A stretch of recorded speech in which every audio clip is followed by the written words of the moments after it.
Assalamu-alaikum wa rahmatullahi wa barakatuh.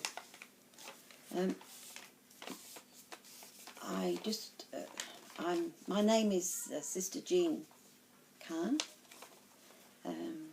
I'm originally from the UK, in Birmingham.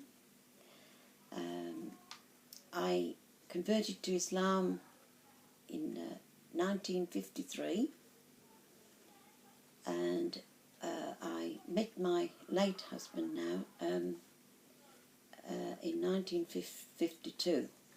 We met in Birmingham, and we were together, married, living together, married for 55 years. 46 of those years I have lived in New Zealand, and my husband had lived here 41 years. I should tell you a little of how we met. We actually met in Birmingham, and the first time we sort of decided to go out together, we met in the Birmingham Museum and Library. And when we were walking around there, the gentleman came up to us, and he asked my husband, who wasn't my husband, but asked my friend then,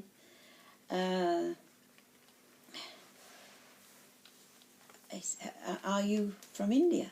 So my husband said, no, I'm from Fiji. So he said, are you Hindu or Muslim? And the reply was, I'm a Muslim, sir. And then the gentleman, who was very nicely dressed and obviously an English middle-aged gentleman, came across to me and said, my dear, they're the finest race of people on this earth, and if you get the chance, you stick to him. So that was it. I did stick to him, and we were together for 55 years, as I've previously said. There's another encounter which I would like to relate to you, and this is concerning something I experienced during the month of Ramadan in our year in the Western world of 1989. It was Ramadan. And we had both eaten our early morning meal. My husband had left already for our local Islamic centre, as it was then. We now have a lovely mosque in Wellington, but we only had the Islamic centre then. He had left, and I was about to start my Fajr prayer. And at the same time, during that period, I had been trying to write my autobiography. And no inspiration had come to me about writing it. But as I was about to start my prayer, 2 lines of what seemed to me to be a poem came into my mind. And I wanted to write them down before I forgot what they were. But I knew that I had been taught, my husband taught me Islam very gradually, and I had learned all my 5 daily prayers, and I knew that I must put my prayers, the saying of my prayers, before my own desires.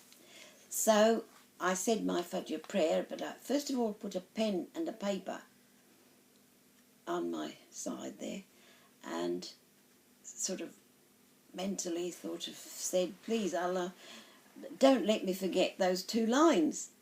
And I said my Fajr prayer, and then I moved to the pen and paper, and I started to write the 2 lines. A woman's life's not easy. This we all of us know. And I entitled the poem, A Thought and Prayer for Women. Then, to my utter amazement, I just kept on writing. but think of the blessings in heaven and earth that should make us feel all aglow. Do you think her patience goes unnoticed, or her perseverance along the way? No, never the grain of a mustard seed ever escapes his presence. So let's try a little harder before throwing in the towel with greed, to hold on to the bond between us and make it to heaven indeed. Inshallah. And a couple of days went by. I mean, I was just so amazed. Anyway, a couple of days went by and another poem came at exactly the same time after my Fajr prayer. I won't relate that now, but you can see. And this is what really started my writing. And I believe that Allah was testing me at this time, as he often does. Most of us, all of us, I'm sure, when we least expect it. And I think that had I not been obedient and said those prayers, I don't think I would ever have got that opportunity, even though I thought afterwards that I actually write shorthand. I could have simply written those 2 lines in just a jiffy. But no, I didn't even think about that. So I just wanted to say that since that time I have written quite a few books, and most of which now are available online. So I just wanted to say this is the first of some talks which I would like to give, and I'd just like to say Assalamu alaikum wa barakatuh.